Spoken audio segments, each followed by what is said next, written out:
मैं आत्मा निराकार बाप की संतान सदा जीवन में खुश रहने वाली आत्मा हूँ।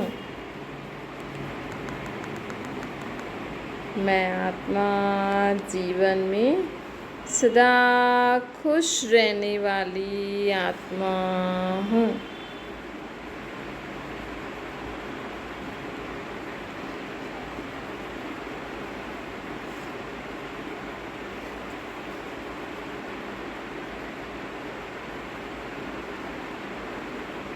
मैं आत्मा कभी भी जीवन में किसी को दुख न देती हूँ न लेती हूँ। जीवन में मैं कभी भी दुख न किसी को देती हूँ न लेती हूँ।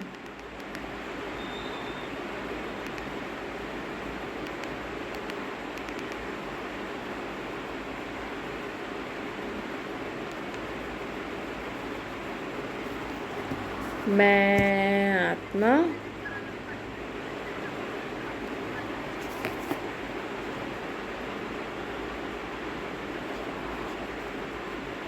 दुख लेने व दुख देने से मुक्त आत्मा हूँ।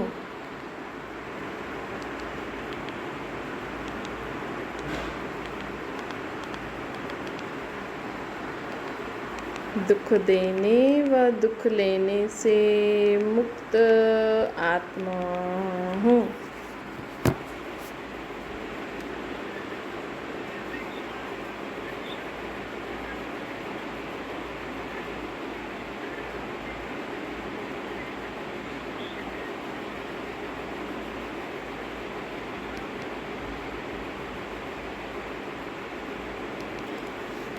मैं आत्मा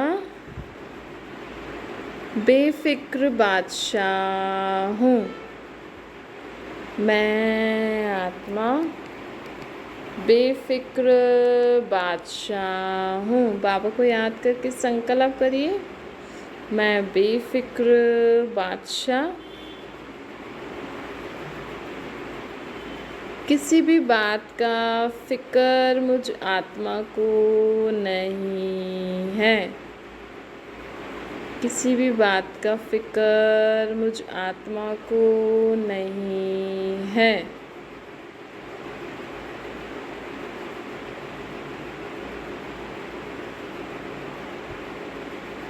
मैं बेफिक्र बादशाह, किसी भी बात का फिक्र मुझ आत्मा को नहीं है।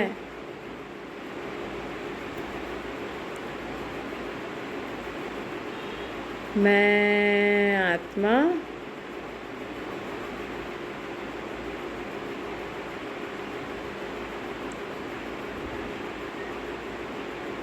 आत्मा सदा ज्ञान गुण शक्तियों से भरपूर रहने वाली आत्मा हूँ।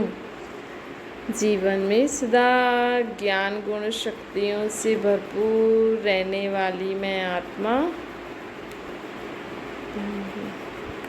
सदा सर्व प्राप्तियों से संपन्न आत्मा हूँ। ज्ञान गुण शक्तियों से भरपूर आत्मा सदा संपन्न आत्मा हूँ।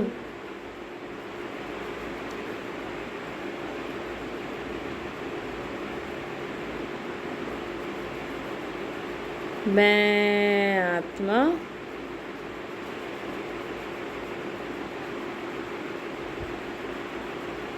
बाबा को बहुत अच्छे से याद करने वाली आत्मा हूँ। मैं बाबा को बहुत अच्छे से याद करने वाली, बाबा की ज्ञान सुनने वाली आत्मा हूँ। ज्ञान सुन धारण कर औरों को सुनाने वाली आत्मा हूँ। बाबा को बहुत अच्छे से याद कर बाबा का ज्ञान सुन औरों को सुनाने वाली आत्मा हूँ।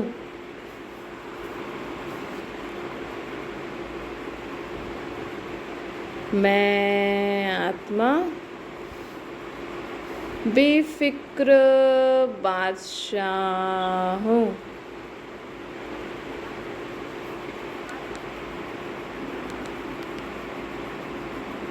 मैं आत्मा बेफिक्र बादशाह हूँ। म्यूट बटन दबा दीजिए सब। ये सब म्यूट बटन दबा दीजिए। हाँ। मैं आत्मा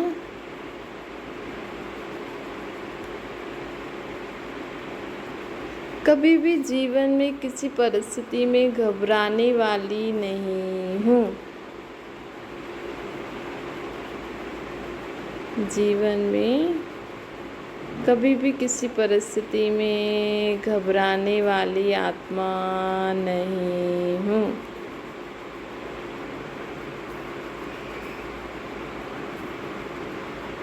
हमेशा बाबा को याद करके, हमेशा बाबा को याद करके जीवन में आगे बढ़ने वाली आत्मा हूँ।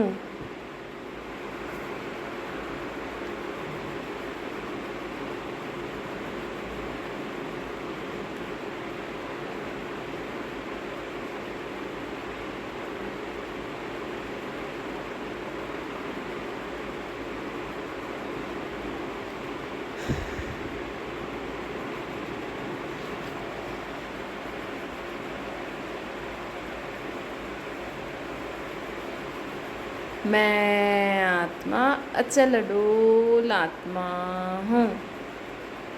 मैं आत्मा अचल अडोल आत्मा हूँ।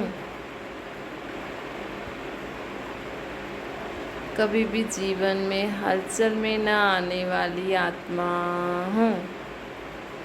कभी भी जीवन में हलचल न आने वाली आत्मा हूँ।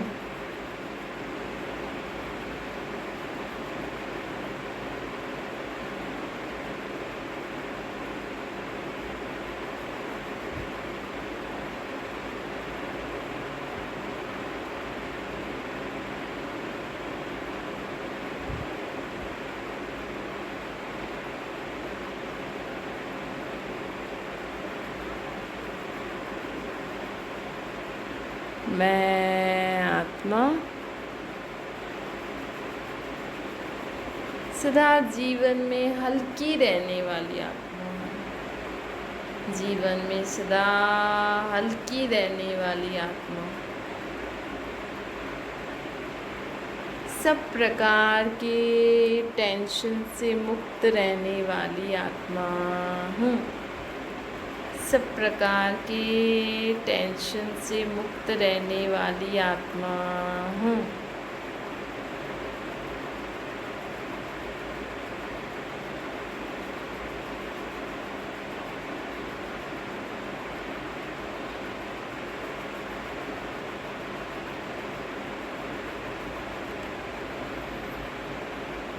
अच्छा, ओम शांति।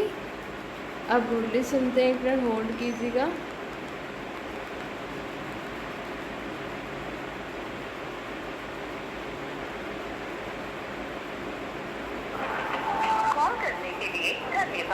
आपने जिनको कॉल किया है वो जल्द ही आपका कॉल उठाएंगे। कृपया लाइन पर बने रहें।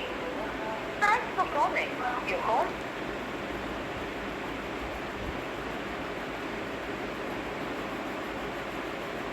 ओम शांति। ओम शांति। आज मीठे मीठे शिव बाबा ब्रह्मा के तन द्वारा कहते हैं, मीठे मीठे बच्चे, बाबा हमें कहते हैं कि हमें अपने जीवन में सदा ही भरपूर रहना चाहिए। लोग कहते हैं कि हमारे पास सब कुछ है, हम भरपूर हैं, लेकिन परमात्मा हमें कहते हैं स्थूल चीज़ों से भरपूर रहने से थोड़ी संतुष्टता मिलती है ना। आज लोगों के पास बाहर सब कुछ है, चीज़ें आदि, लेकिन वो भरपूरता, वो संतुष्टता कब मिलती है? जब हमारी आत्मा ज्ञान गुण शक्तियों से भरपूर हो, है ना। जब हमारी आत्मा में ज्ञान होता है, गुण होते हैं, शक्तियाँ होते हैं, अगर वो भरपूर हो उससे, तो आप समझो कि हाँ हम भरपूर हैं। नहीं तो आज दुनिया में लोगों के पास बोलते ना, वैसे हमारे पास कोई कमी नहीं है, पर फिर भी जीवन में सुख शांति खुशी नहीं है। मतलब हमारी आत्मा में उन चीज़ों से, उन सब संबंधों से सुख शांति खुशी लेने के गुण नहीं है। आत्मा में वो गुण नहीं है कि कैसे मैं आत्मा इन सब के साथ सुख शांति खुशी में रहूं, है ना, कैसे मैं इनके साथ रहते हुए भी भरपूर रहूं। तो आत्मा में इस कमी के कारण आत्मा के पास स्थूल में सब कुछ होते हुए भी वो स्वयं को खाली खाली समझते हैं। इसलिए भगवान से मांगते हैं, हे भगवान हमें ये दो, ये दो, ये दो। अभी अभी ये चीज़ आ गई, फिर थोड़ी अशांति हुई, फिर कुछ ना कुछ और चाहिए हो जाता है। मतलब भरपूरता नहीं है। लोग सोचते हैं ये चीज़ लूँ तो मुझे बहुत अच्छा लगेगा, ये चीज़ लूँ बहुत अच्छा लगेगा, ऐसे करूँ तो मेरे मन को शांति आएगी, ऐसे करूँ तो मेरे मन को शांति आएगी, ऐसे बोलते हैं ना लोग। लेकिन हमें जीवन में सुख शांति खुशी कब आएगी? जब हम खुद को आत्मा समझ के परमात्मा को हम याद करते हैं। तो परमात्मा से जो हम जीवन में सुख शांति खुशी का अनुभव करते हैं,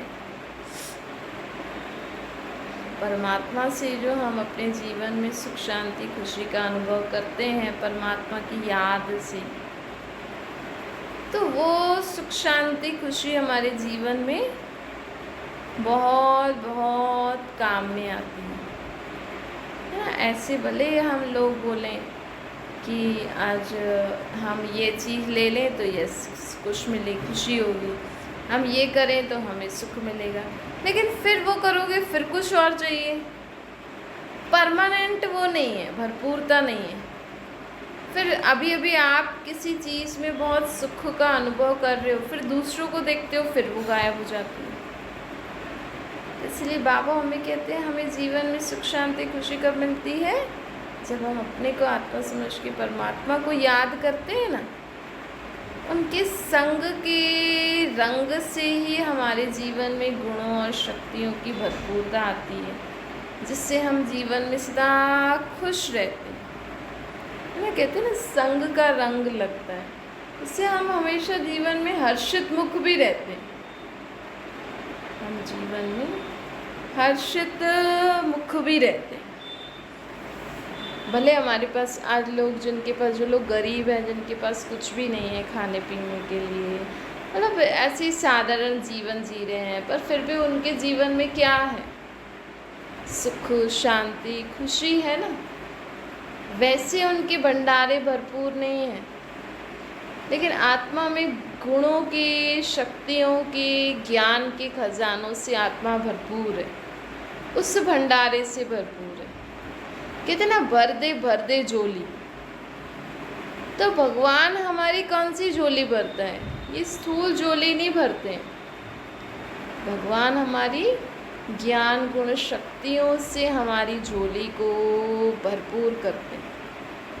भगवान हमारे ज्ञान गुण शक्तियों से हमारी झोली को भरपूर कर लेते हैं। तो ये जो कहते हैं भर दे झोली, अर्थात शिव बाबा हमारी बुद्धि रूपी झोली भरते हैं। किससे भरते हैं शिव बाबा? ज्ञान गुण शक्तियों से हमारी बुद्धि रूपी झोली भर देते हैं, जिससे हम आत्माएं अपने जीवन में सुख शांति से रहते हैं। नहीं तो लोग ऐसे ना अपनी साड़ी का पल्लू आगे करके या कोई चीज़ का पल्लू ऐसे आगे करके कपड़ा, वो कहते हैं भर दे झोली। लेकिन झोली कौन सी भरते? कपड़े वाली नहीं, हमारी आत्मा में जो बुद्धि होती है ना, उसमें हमारी भगवान कौन सी झोली भरते हैं? आत्मा की बुद्धि में ज्ञान गुण शक्तियाँ देते हैं, धन नहीं देते। जितना हमारे पास ज्ञान होगा, गुण होंगे, शक्तियाँ होंगी, उस अनुसार हम काम करेंगे तो हमें धन की प्राप्ति भी होगी। तो भगवान हमें वो धन, उस ज्ञान धन से हमारी झोली भरते हैं, गुणों के धन से हमारी झोली भरते हैं, शक्तियों के धन से हमारी बुद्धि रूपी झोली को भरपूर करते हैं। तो बाबा हमें कहते हैं इस रीति से आप भरपूर रहो, आपकी बुद्धि रूपी झोली भरी रहे, तो आपके पास स्थूल धन भी आप ही आ जाएगा। नहीं, आज लोग स्थूल धन कमाने के पीछे हैं और बुद्धि रूपी झोली खाली है, बुद्धि में कोई ज्ञान गुण शक्तियाँ नहीं है ना, बुद्धि में कोई ज्ञान गुण शक्तियाँ नहीं है। तो बाबा हमें कहते हैं कि अब अपनी बुद्धि रूपी झोली को भरपूर करो परमात्मा की याद की शक्ति से। और दूसरा हमें बाबा हमें कहते हैं कि अपना बाबा की याद में रहकर अपने कैरेक्टर्स, अपने अवगुणों को ख़त्म करके गुणों को धारण करते जाओ। दैवी गुणों की धारणा से ही देवता बनता है। आज अगर किसी व्यक्ति में दैवी गुण होते हैं, अच्छे गुण होते हैं, तो कहा जाता है ना ये तो जैसे देवता है ना। अगर किसी की आत्मा में अच्छे गुण होते हैं तो ये तो कहते हैं ये तो जैसे देवता है। तो देवता बनने के लिए हमें क्या चाहिए? दैवी गुण चाहिए। तो हमें अपने जीवन में दैवी गुणों की धारणा करनी चाहिए, जिससे हम क्या बन जाते हैं? देवी और देवता। दैवी गुण अर्थात हर्षित मुख, सहनशीलता, नम्रता, निर्माणता, ये सारे दैवी गुण होते हैं। तो ये सब हमें धारण करने होते हैं। देने की भावना रखने वाला, हमें क्या देना है? हमें कोई ऐसी स्थूल चीज़ें आदि ये सब नहीं देना है। हमें क्या देना है लोगों को? यही दुआएं, शुभ भावना, शुभकामनाएं, उन मीठे शब्द बोल दो, किसी के लिए दुआ कर लो। अच्छे कर्म कैसे करते हैं? कि आपके हर कर्म से गुणों का दान हो। लोग वो सोचते हैं कि हमने ये दान पुण्य किया, हम अच्छे कर्म कर लिया। लोग सोचते हैं कन्यादान सबसे बड़ा दान होता है, ये बहुत अच्छा कर्म किया, आपने कन्या को दान किया, और वो कन्या वहाँ जाके क्या हो जाती है? पतित हो जाती है ना। देखो अभी कन्या शादी नहीं करी हुई हो कन्या ने, तो लोग उसके पाँव छूते हैं, है ना। अगर किसी कन्या ने शादी नहीं करी होती है, पवित्र होती है, तो लोग उसके पाँव छूते हैं ना। तो ऐसे ही बाबा हमें कहते हैं कि वही आत्मा, वही कन्या जब शादी करके दूसरे घर जाती है, तो उसको सब लोग को उसको पाँव पड़ना पड़ता है सबका। क्यों? क्योंकि गई है पतित बनने के लिए, है।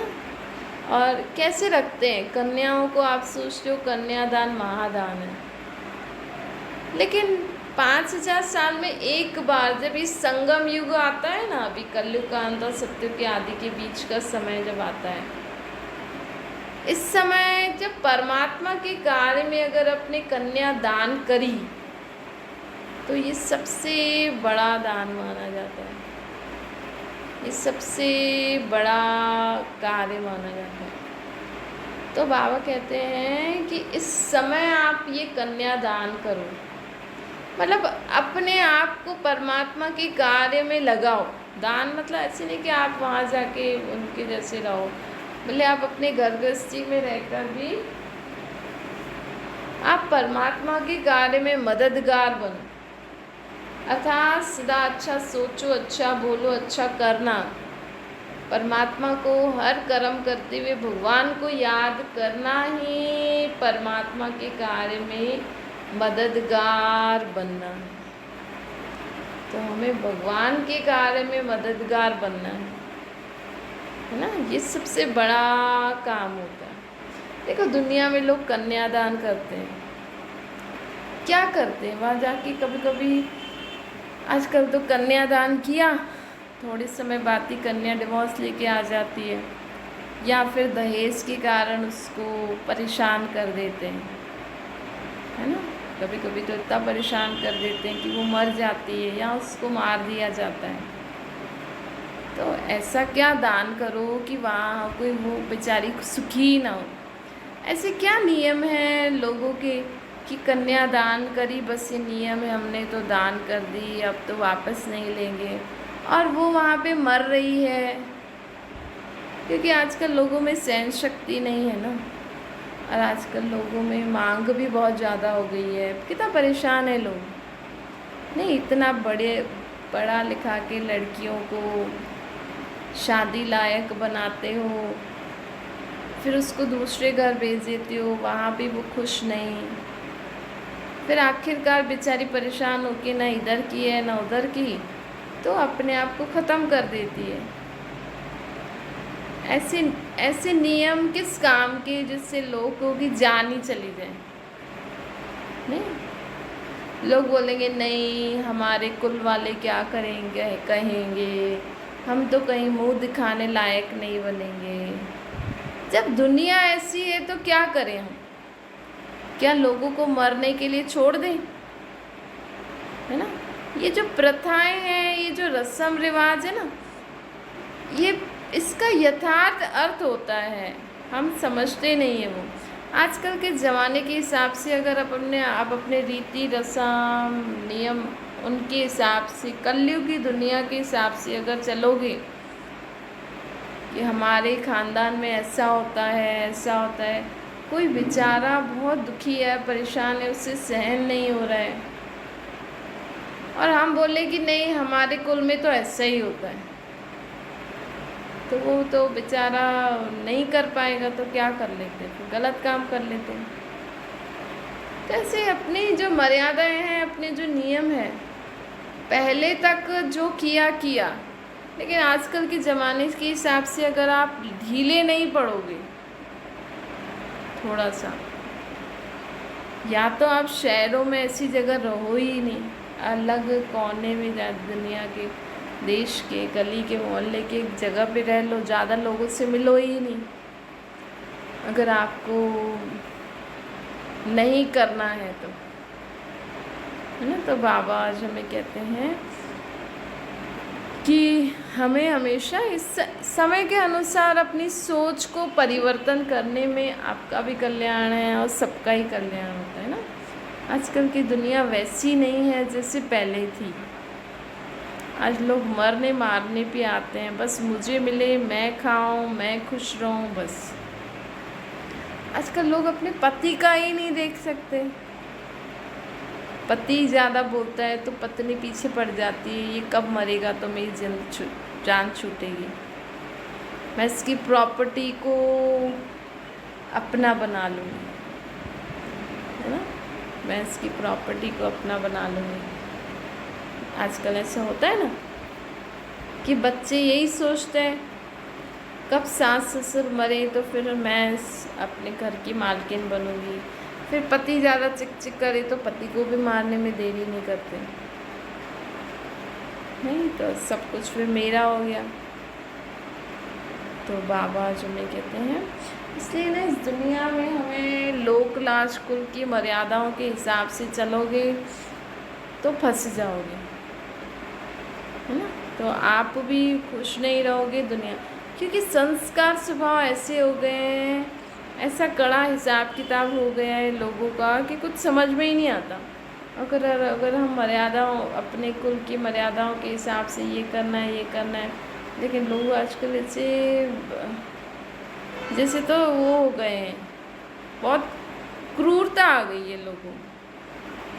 आज माँ ही एक बच्चे को बोलेगी ऐसा नहीं करो, ये ठीक नहीं है मोबाइल टीवी चलाना, तो बच्चा माँ बाप को भी नहीं छोड़ता है, पैसे तो दूर की बात।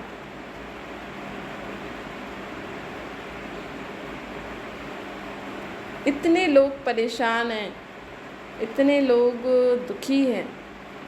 हर एक का कोई ना कोई कारण है दुख का, हर एक का कोई ना कोई जीवन में, हर एक को उपाय चाहिए कि मैं अपने इस दुख से कैसे दूर हूँ। तो परमात्मा को कहते ही हैं दुख हरता सुख करता, है ना। परमात्मा को कहते ही हैं दुख हरता सुख करता। तो दुख हरता सुख करता बाप की मैं संतान हूँ। तो आप ऐसे संकल्प करो, मैं दुख हरता सुख करता बाप की संतान हूँ, तो मैं आज से सदा सुख स्वरूप रहूँगी और सदा शांत रहूँगी। हाँ, ये मैं मेरा बाबा में भी ये विशेषता, तो मुझ बच्चे में भी ये विशेषता है। जब हम अंदर से प्रण कर लेते हैं कि मैं किसी को दुख दूंगी नहीं, अपने को भी नहीं दूंगी, तब हमारे अंदर जागृता आती है। तब हम सोचते हैं कि हाँ, मुझे किसी को दुख नहीं देना है। धीरे धीरे अभ्यास हो जाते हैं। अभ्यास होने के बाद, संस्कार बनने के बाद फिर कंटिन्यू रहता है। तो बाबा आज हमें क्या कहते हैं कि आपको सर्व के दुखों को हरकर सुख देना है। कभी भी अपने जीवन में कोई भी भूल हो जाती है तो तुरंत हमें बाबा को बताना चाहिए। कभी भी हमें अपने जीवन में भूल हो जाए तो तुरंत हमें बाबा को बता देना चाहिए। कभी भी भूल को छुपाना नहीं चाहिए, नहीं तो छुपाते हैं ना तो वो बढ़ जाती। भूल को छुपाते छुपाते तो वो बढ़ जाएगी, और जब वो बढ़ जाएगी फिर उसको ख़त्म करने में बहुत मुश्किलात होती हैं। तो इसीलिए कभी भी अपनी भूल को छुपाना नहीं। बाबा को तो बता देना कम से कम, अगर आप और को नहीं बता पा रहे हैं तो बाबा को तो बता दो, भगवान को तो बता दो ना। भगवान क्या करेगा, है ना। भगवान तो कुछ भी नहीं करेगा। भगवान तो और हमें क्षमा करेगा, हमें फिर से बोलेंगे कि ठीक है बेटा, अब आगे से नहीं करना। भगवान तो हमें कितनी सारी चांसेस देते हैं।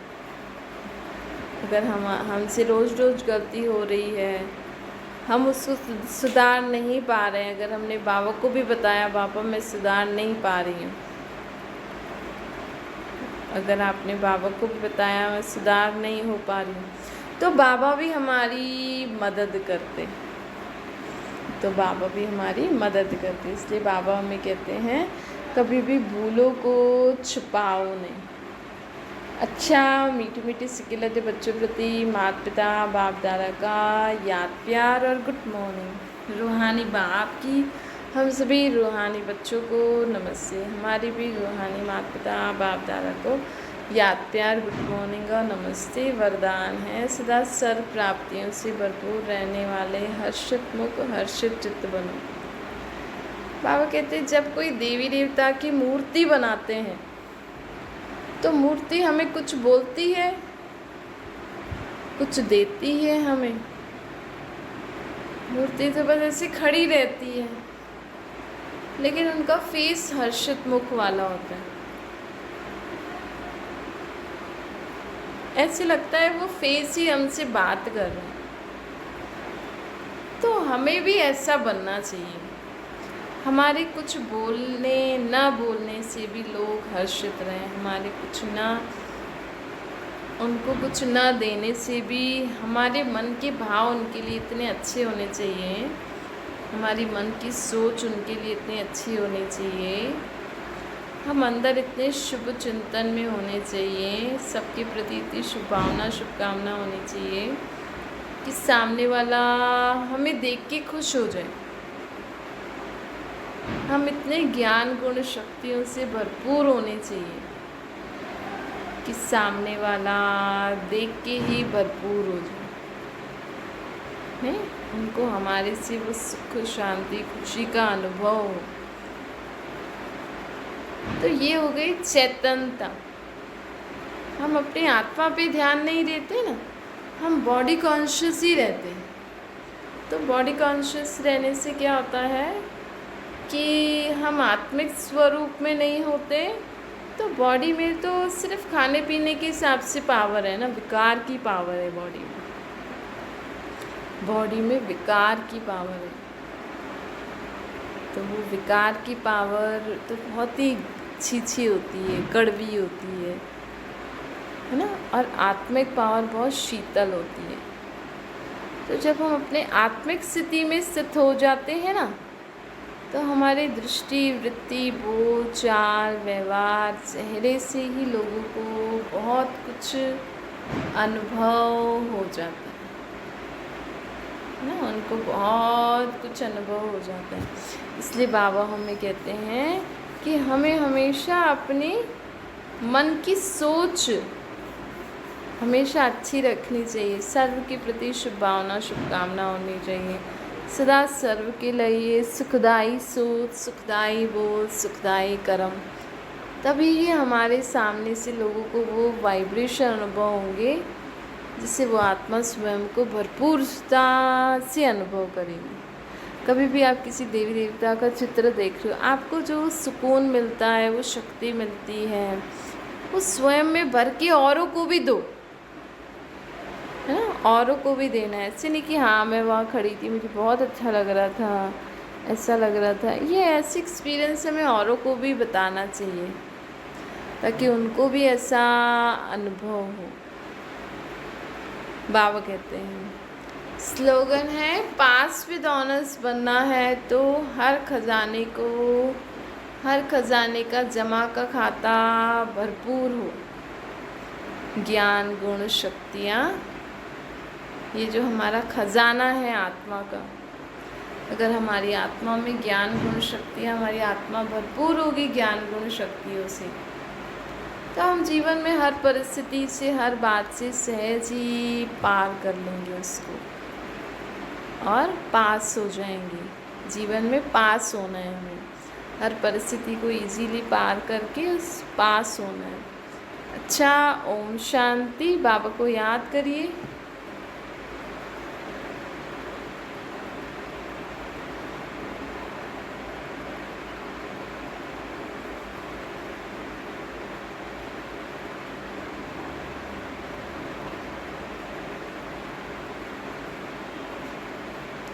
वरदान लिख लीजिए।